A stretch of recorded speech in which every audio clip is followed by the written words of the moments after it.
क्या होता है कि आपने अगर रोटर में रेजिस्टेंस, एडिशनल रेजिस्टेंस ऐड किया स्मॉल आर, उससे स्टार्टिंग टॉर्क की जो पोजीशन है वो, सॉरी मैक्सिमम टॉर्क की पोजीशन है, it's shift toward starting torque. We'll get a maximum torque at the time of starting so that the machine is started smoothly, because you know very well for machines starting torque should be maximum as large as possible. Once the motor is started, torque is not required. Free running condition में आपको torque नहीं चाहिए ज़्यादा, but at the time of starting you need a heavy torque. जैसे आप gear 1 में चलाते हो मोटर, स्कूटर जो भी है, ऑटोमोबाइल्स, वैसे ही स्टार्टिंग में मैक्सिमम चाहिए. एट रनिंग कंडीशन में अननेसेसरली रेजिस्टेंस पावर लॉस करेगा, तो उसको रेजिस्टेंस को हम निकाल देते हैं. ठीक है, that was covered in the last lecture. A very important lecture है. इसमें हम थोड़ा सा हम देखेंगे कि what are the power stages in induction motor. Power stages in induction motor. तो ये जो एक ब्लॉक डायग्राम दिख रहा है, so this block diagram is shown, which shows the power stages of induction motor. कि power flow कैसे होगा. तो try to make this power block diagram. Block diagram आप बनाना चाहते हो तो आपके पास नोटबुक है तो आप इसको बना लीजिए, उसको see it carefully कि how power flows in this block diagram. Block diagram में पावर आपका फ्लो कैसे हो रहा है उसको आप देखने की कोशिश करो. सबसे initial power, input power is P1. ठीक है, initial input power is P1 और मोटर इनपुट इन स्टेटर. और यू कैन से हम जो इनपुट पावर मेन सप्लाई से देंगे V1 I1 cos phi1, वो P1 है. This topic is also very important because अगर आपको न्यूमेरिकल सॉल्व करना है तो हमें ये ब्लॉक डायग्राम समझना चाहिए. ये if you are understood this block diagram, you can solve any numerical based on induction motor. Induction motor के न्यूमेरिकल सॉल्व करने के लिए ब्लॉक डायग्राम का फ्लो आपको ये माइंड में होना चाहिए. Otherwise theoretical questions you can solve, वो तो सब सॉल्व कर ही लोगे theoretical questions, but numerical exact if you want to solve this numerical, तो ब्लॉक डायग्राम में पावर फ्लो कैसा हो रहा है वो आपको समझ में आना चाहिए. तो वेरी इंपॉर्टेंट है, इसको समझने की कोशिश करो. First thing is input power P1. ये P1 कहां से आएगा? इलेक्ट्रिक सप्लाई से आएगा, स्टेटर में जाएगा. ठीक है, like in DC motors, transformers, synchronous machine. Second part है stator copper and iron loss. Stator copper and iron loss, ये बहुत इंपॉर्टेंट है. As we have seen in transformer copper loss and iron loss होता है, वैसे ही stator जो body है, स्टेटर मशीन की जो स्टेशनरी पार्ट ऑफ मशीन है, outer most periphery of the machine जहाँ पे 3 फेज वाइंडिंग है, उसमें कॉपर वाइंडिंग है. तो कॉपर वाइंडिंग में जो लॉसेस होगा, that losses is called as copper losses. And because of rotating magnetic field के वजह से आयरन लॉस भी होगा, which is hysteresis loss and eddy current. And stator core जो है जहां पे वाइंडिंग रखी है, वो बॉडी ऑफ स्टेटर में जो लॉसेस होंगे, that is called as iron loss. These two losses things are very important. Stator copper loss and rotor copper loss. I hope so this shared block diagram is visible to everybody. है ना, ये visible है ना. तो पहला part is important P1. आप block diagram सब बना लो. P1 is stator input to induction motor. Second, फिर लॉसेस हो गया, कुछ लॉसेस होने के बाद जो बचा, you can say P1 minus losses is equal to P2. P1 minus stator copper losses is equal to P2. तो अब इसको थोड़ा सा ट्राई टू अंडरस्टैंड इट कि आपको फ्लो कैसे. सबसे पहले फर्स्ट थिंग क्या है, P1. V1 I1 cos phi1, P1 is given to the stator winding. Stator winding में कॉपर लॉस हुआ, स्टेटर के कोर में आयरन लॉस हुआ. लॉस होने के बाद जो इलेक्ट्रिकल पावर बचा वो पावर काय में चला गया, रोटर में चला गया। देखो energy can neither be created nor be destroyed, ये आपको सबको पता है, law of conservation of energy. Same principle पे हमारे पास P1 पावर आया स्टेटर में, लॉसेस खत्म हुए, लॉसेस खत्म होके जो बचा P2, P2 अब कहाँ में जाएगा, डायरेक्टली रोटर। अब रोटर में कैसा जाएगा, स्टेटर एंड रोटर के बीच में there is no connection at all, you already studied, there is no connection between stator and rotor, वो शाफ्ट के थ्रू एयर गैप में घूमता है रोटर। कंस्ट्रक्शनल फीचर आप देखोगे तो स्टेटर है, स्टेटर के बीच में रोटर जो होता है वो साइड में जो शाफ्ट है बॉल बेयरिंग से उसमें वो स्टेशनरी रहता है, जैसे उसमें फोर्स आता है तो घूमता है। तो पावर क्या हो रहा है, स्टेटर से रोटर में ट्रांसफर हो। ट्रांसफर कैसे होगा power, how power is transfer, power is transferred through Faraday's law of electromagnetic induction, same as the principle of transfer. How power is transferred in transformer from primary winding to secondary winding? By the principle of Faraday's law of electromagnetic induction. Primary winding में आपने input दिए, secondary winding में power चला गया।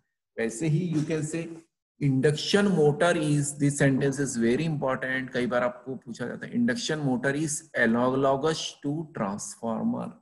Working principle of induction motor और power transfer to induction motor is same as transformer action. Primary winding stator, secondary winding rotor. Induction motor में भी दो वाइंडिंग है, प्राइमरी वाइंडिंग है स्टेटर, सेकेंडरी वाइंडिंग रोटर है। Power from primary winding is transfer to secondary winding rotor by the principle of Faraday's law of electromagnetic induction। अब power rotor में ये इतना बचा P2, P1 हमने इलेक्ट्रिकल पावर दिया, उसमें से लॉसेस माइनस हुए, लॉसेस माइनस होके आपको क्या मिल गया, रोटर में पावर मिल गया। ठीक है, then what will happen, then what will happen, this is electrical power, electrical power current flow होगा रोटर में,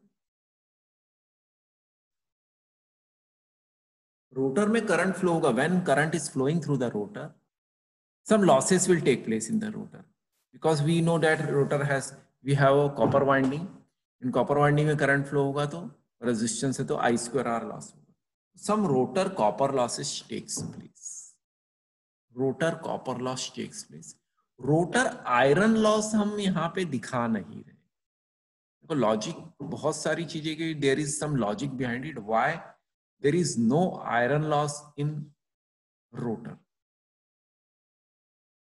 very logical question, why there is no iron loss in the rotor, rotor में iron loss क्यों नहीं हो रहा है, सिर्फ copper loss हो रहा है, उसके लिए भी लॉजिकल बिहाइंड है, there is some concept behind it, you can see that we have already studied, solved some numericals on induction motor in which we saw the frequency of stator supply is 50 hertz, 50 hertz and rotor is 1 hertz या 1.5 hertz या 2 hertz होता है। जैसे frequency इतना गिर गया तो आपका hysteresis losses and eddy current losses पूरे जीरो ही हो गए almost, because hysteresis losses and eddy current losses are dependent on frequency, तो फ्रीक्वेंसी 50 से 1 हो गया, 50 टाइम्स कम हो गया, इसलिए hysteresis losses and eddy current losses rotor में खत्म हो गए। अदरवाइज ऐसा नहीं है कि hysteresis losses eddy current losses या आयरन लॉस नहीं होंगे रोटर में, but there is frequency of rotor current is very low, that is why the hysteresis losses and eddy current losses are reduced. ये already हमने numerical किया, आप 1 bye 1 एक एक न्यूमेरिकल को कोरिलेट करो, rotor frequency is equal to S times stator frequency, rotor frequency is equal to S times stator.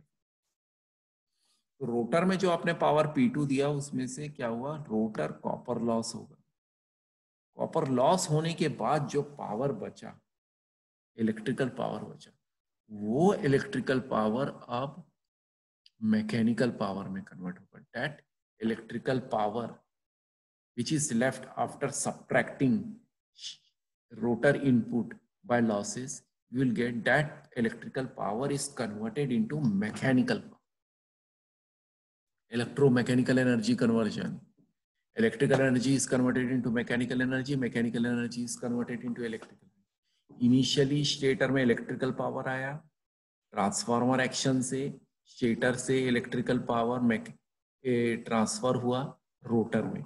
Rotor में भी अभी इलेक्ट्रिकल पावर ही है P2, उसमें से I2 स्क्वायर R2 जो है रोटर कॉपर लॉसेस माइनस किया.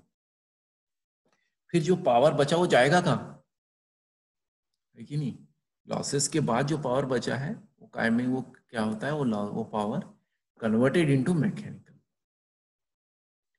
ट्रांसफार्मर में नहीं होता mechanical power, but induction motor में होता है. You can say that induction motor is one type of rotating transformer और it is analogous to rotating transformer. तो दिस पावर इज PM. अगर ये लॉजिक अगर आपको समझ में आ गया, समझ जाओ आपका PM, अगर ये लॉजिक आपको समझ आपका न्यूमेरिकल बन जाएगा. If people students are preparing for GATE exam, IAS exam, तो आपको लॉजिक होना, ये ब्लॉक डायग्राम बहुत इंपॉर्टेंट है. P1 input losses, P2 rotor input, rotor copper loss के बाद जो माइनस कर दिए P2 minus rotor copper loss is equal to क्या हो जाएगा, PM. Here PM is mechanical power developed. Mechanical power developed.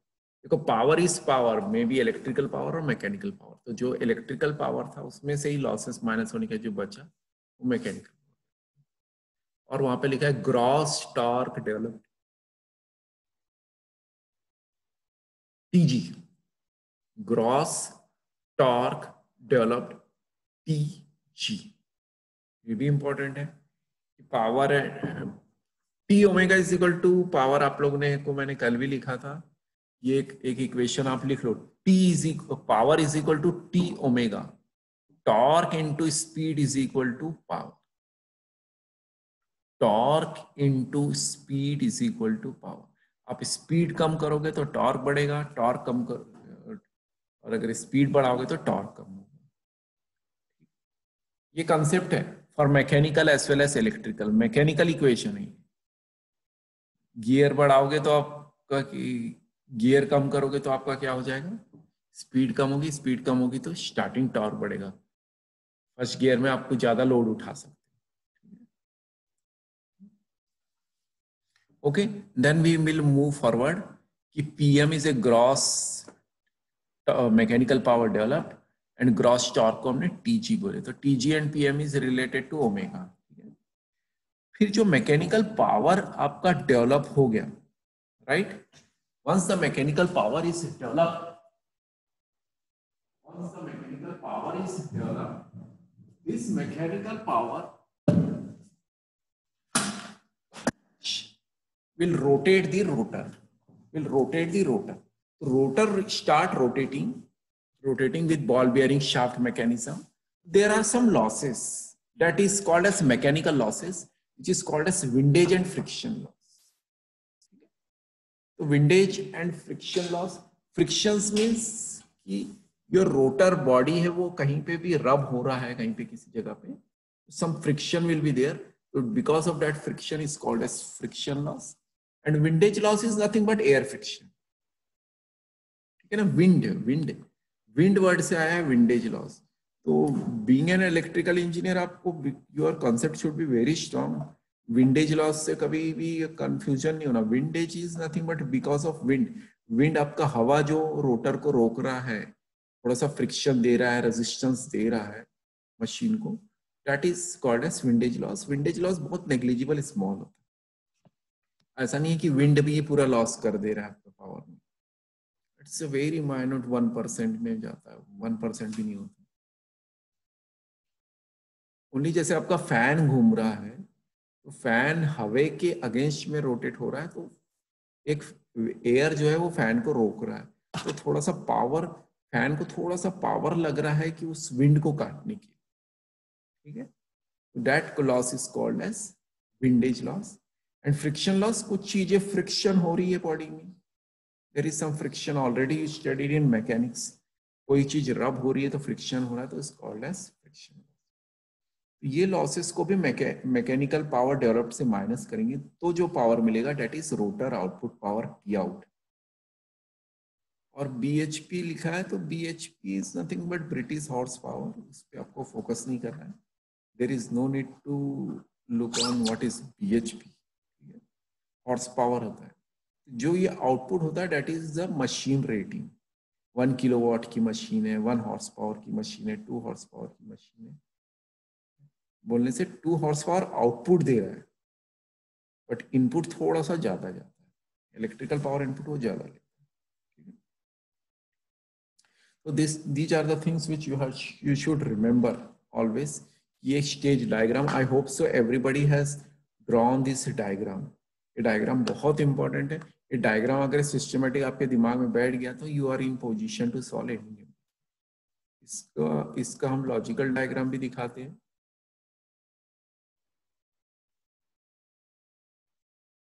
अगर आपको इसका लॉजिकल डायग्राम देखना है, एक्चुअल डायग्राम, फ्लो डायग्राम देखना, तो this is the flow diagram.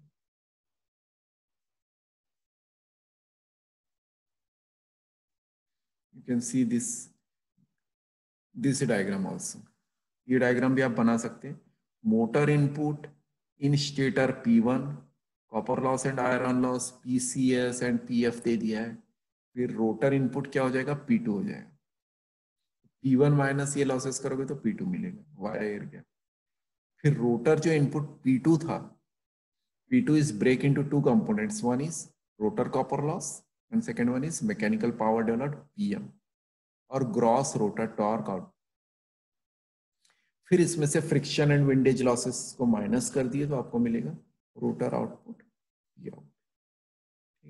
तो आप मशीन में भी देख सकते हो, machine is there.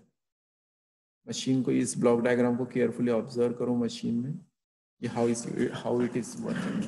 Just try to observe it.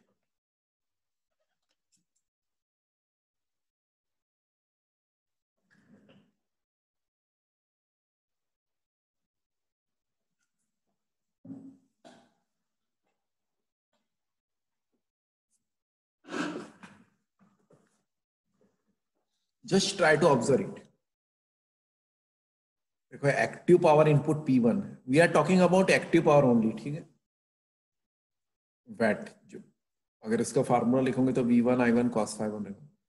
फिर देखो ऊपर की डायरेक्शन में दिया है आपको,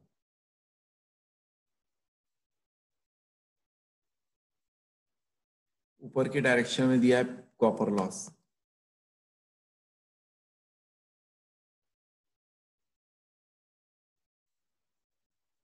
इनपुट दिया आपका P1। ये मैं बार बार इसलिए बता रहा हूं कि आपको न्यूमेरिकल सॉल्व करने के लिए आपके पास ये लॉजिक बैठना चाहिए। P1 इज इनपुट, ये बाहर चला गया copper loss and iron loss, ये वेस्ट हो गया। स्टेटर की बॉडी अलग रखी है और जो पावर बचा वो कहाँ गया, सीधा रोटर में इनपुट आ गया। ठीक है, दिस ब्लॉक डायग्राम, इसको आपको कैसे भी रिमेंबर करना। अगर ये ब्लॉक डायग्राम का अपने flow is in your mind तो पावर टॉर्क से रिलेटेड आप कोई भी न्यूमेरिकल सॉल्व कर सकते हैं। ठीक है, फर्स्ट सॉल्व न्यूमेरिकल्स, फिर अनसॉल्व सॉल्व करने की कोशिश करो, कोई भी न्यूमेरिकल आप सॉल्व कर सकते हैं। ऑफ कोर्स टाइम लगेगा आपको कॉन्फिडेंस आने में, but this is the way to understand machines. Machines numerical सॉल्व करना उतना इजी नहीं है। मैंने बहुत सारे न्यूमेरिकल्स पूछे भी नहीं थे कि मिड टर्म एग्जाम में, but you have, if you are not solving numericals means you are doing injustice with yourself. Time will come when you appear for gate exams, we'll see that there is very difficult questions you are not able to solve a single numerical of gate exam. So just go through it, gate papers वगैरह देखो, क्योंकि आपको कोई भी अगर technical exam देनी है तो बेसिस गेट। P2 आया तो फिर P2 को देखो, ये रोटर में कॉपर लॉस हो गया, this is rotor copper loss. Copper loss बाहर चला गया, जो बचा वो मैकेनिकल पावर में कन्वर्ट हो गया। Machine is rotating means it is giving a mechanical power output. Some rotation of the machine output is speed and torque. Speed and torque are the outputs of a machine, or we call it as a motor. Means motor is giving a mechanical power out. तो जब mechanical जब घूमने लगेगा, once the motor started rotating, unless and until motor is stationary, there is no mechanical losses. Once the motor started running, rotating, the friction loss and windage loss comes into picture. Windage and friction loss comes to picture. These friction and windage losses are subtracted from gross mechanical power. You will get a shaft power and output power. This is your shaft. 1 kilowatt की motor है, means 1 kilowatt आपको shaft power दे रहा है motor. उस 1 kilowatt से आप कोई भी अदर ड्राइव्स को रोटेट कर सकते हो, ड्राइव कर सकते हो। ठीक है, यू हैव टू राइड, इसको रन करना पड़ेगा किसी भी मोटर को, वो आप रन कर सकते हो।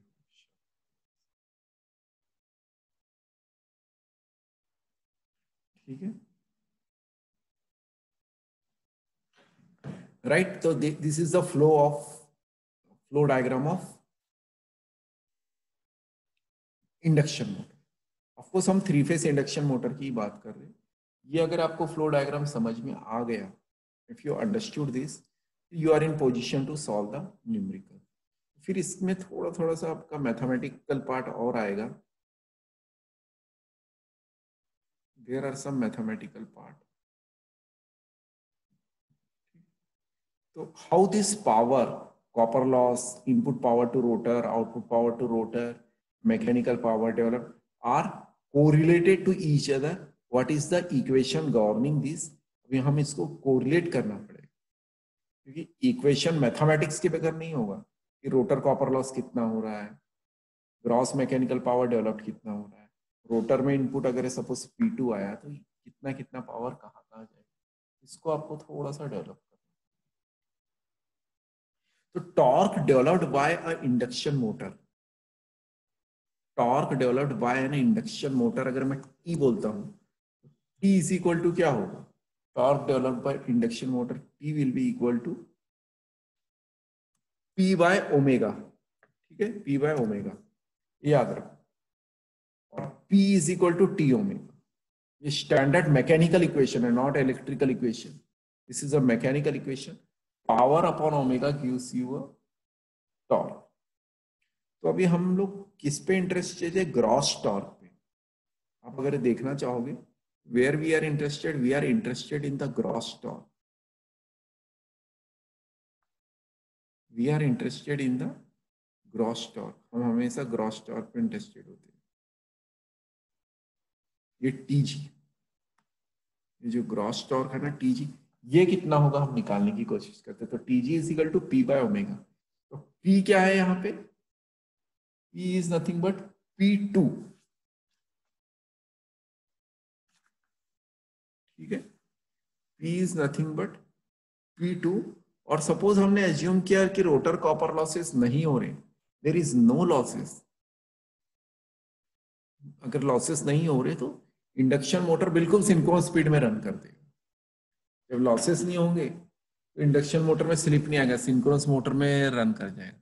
तो TG इज इक्वल टू क्या हो जाएगा, P2 upon omega S 2π/ns bye, या तो फिर PG is equal to P2 upon 2πn होगा, स्पीड इन आरपीएम। ठीक है, P2 अपॉन 2πn होगा। ठीक है, तो P is P mechanical power developed PM, और TG हो जाएगा। तो ये एक रिलेशन बहुत आपको इंपॉर्टेंट है, ये आपको पता रहना चाहिए। You should know this relation. This वो पिछला रिलेशन को छोड़ो, this relationship TG is equal to PM by N होगा आपका, speed N RPM. Cross torque rotor output TG is equal to PM by N होगा। और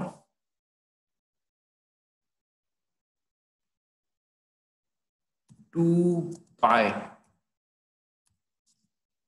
इंटू N। ठीक है, और ऑफ कोर्स अगर N आरपीएम में है तो 2πn/60। ठीक है, ये प्रैक्टिस आप करो, 2πn/60। अगर N रोटेशन पर सेकेंड में है तो ठीक है 2πn, अगर आरपीएम में है तो 2πn/60 हो जाएगा। कई बार बुक में 60 वर्ड यूज नहीं करता है, लेकिन हम जनरली अगर आरपीएम में डाल रहे तो 60 डाल दो, 2 पाई एन बाय। ये इतना amount of mechanical power generated होगा, और इसको इसके दूसरे फार्मूले में लिखना है तो भी आप लिख सकते हो। दूसरे फार्मूले में लिखना है तो क्या लिखोगे, अगर एक कॉपर लॉसेस जीरो है, कॉपर लॉसेस जीरो है तो P2 हो जाएगा ना। P2 जो रोटर से आया, P2 bye 2 pi into NS हो जाएगा। मशीन ऑफ सिंक्रोनस स्पीड में दोनों इक्वली होंगे,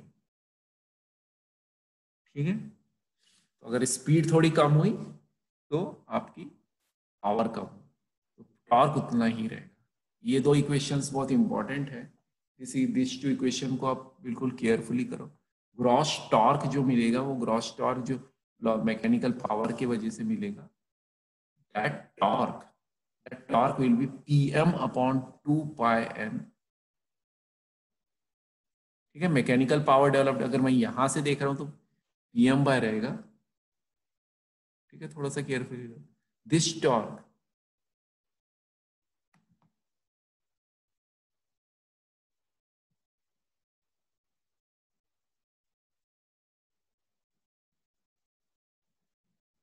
ठीक है, Pm बाय,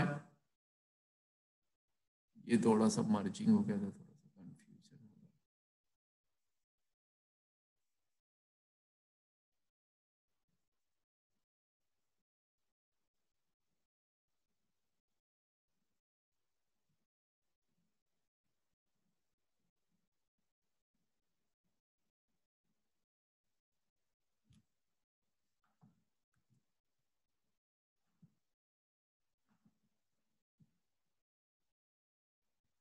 ठीक है, इज इट विजिबल केयरफुली? देखो Tg इज इक्वल टू क्या लिखा मैंने, ग्रॉस टॉर्क डेवलप क्या हो जाएगा, Pm बाय 2 पाई n, यानी ये यहां से देख रहा हूं तो ये इधर से आएगा।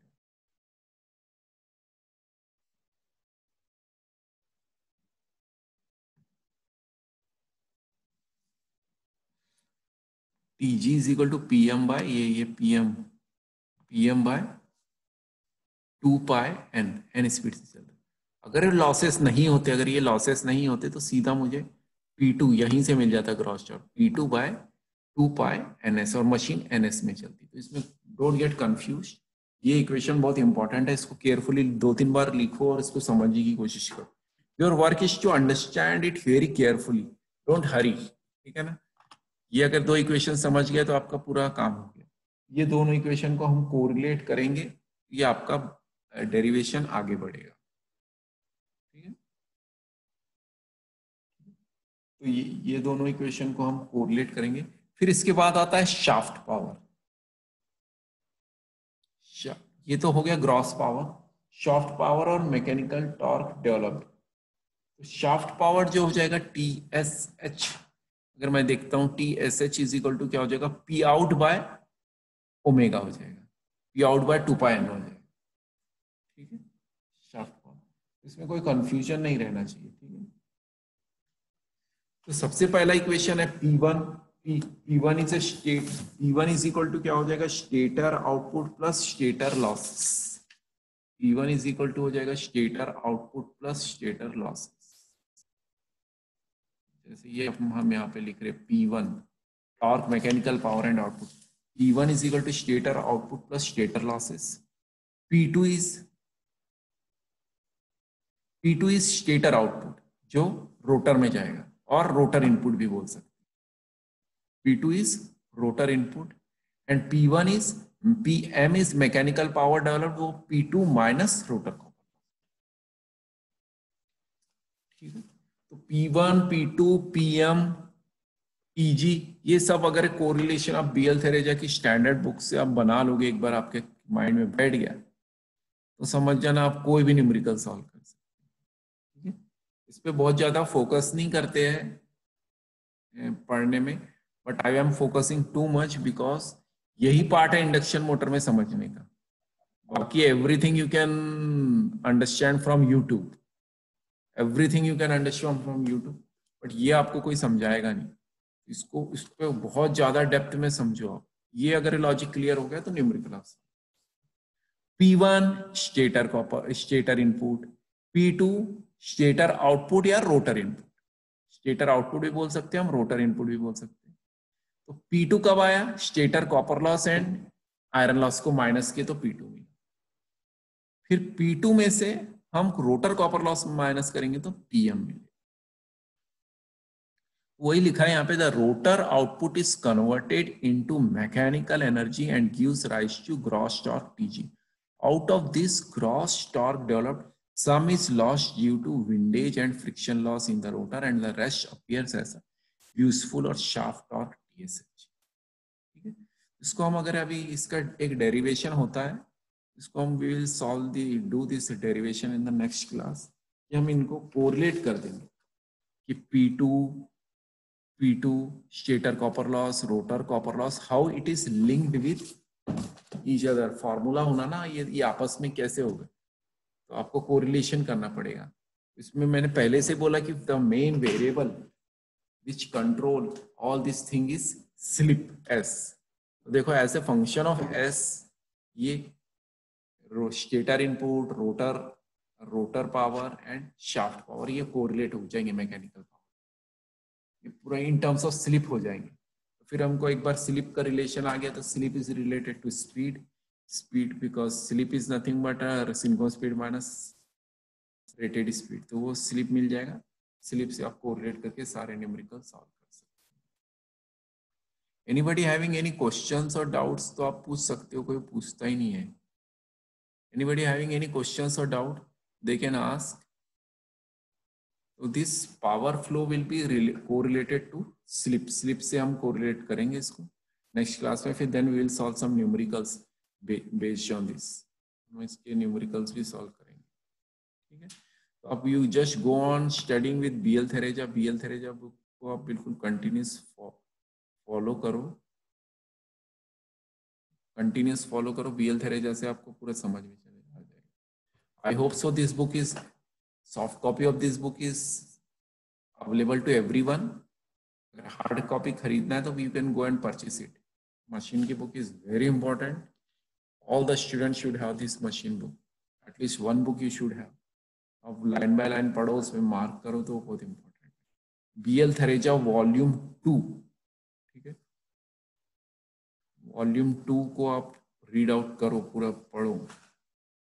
एटलीस्ट वन बुक आपको पढ़ना ही पड़ेगा। Anybody having any doubts or queries, you can ask. Okay. That's all from my side for today. Tomorrow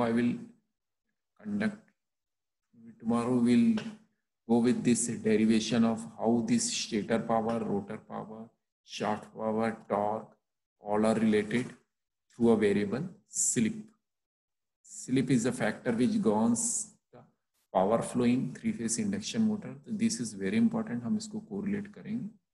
then will solve some numericals also. Okay, I hope so. सबके marks थोड़े से change हो गए, 1 और 2 questions में curies थी।